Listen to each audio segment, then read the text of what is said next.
This is the case summary for New Yorkers for Students' Educational Rights versus the State of New York. The plaintiff was New Yorkers for Students' Educational Rights, or NYSER, and the defendant were officials of the State of New York, including the Governor, the Board of Regents, and the State Education Commissioner. A coalition of parents, student groups, and other stakeholders representing public education sought to compel the state government to fully fund the foundation aid formula that resulted from the landmark decision in Campaign for Fiscal Equity case.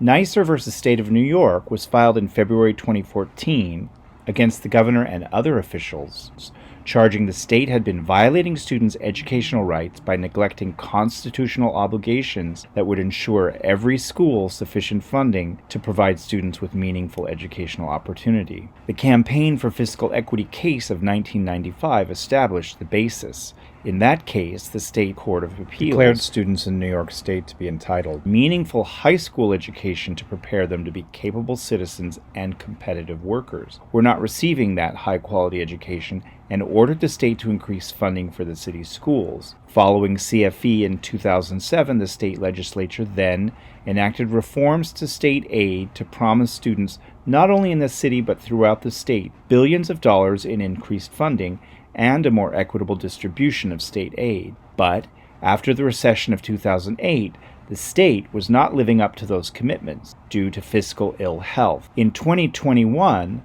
then-governor and named plaintiff Andrew Cuomo resigned from the governorship. The lieutenant governor, Kathy Hochul, assumed the office and agreed to settle the 2014 case in 2021. In the court-approved settlement, the plaintiffs and the state agreed to put the case on hold, conditional upon the state lawmakers honoring their commitment to phase in the remaining $4.2 billion and to fully fund the foundation aid formula. Why is this case significant to education funding? Starting with Serrano and Priest, the Equal Protection Clause of the 14th Amendment was seen as a claim for equitable school funding as a U.S. constitutional right. But San Antonio versus Rodriguez abrogated the federal basis for the right and sent these cases back into state court. The California court in Serrano 2 and 3 found protection from the Rodriguez precedent by using the state constitutional basis. Over the next 30 years, other states were able to find judiciable action at the state level. The NYSER plaintiff attorney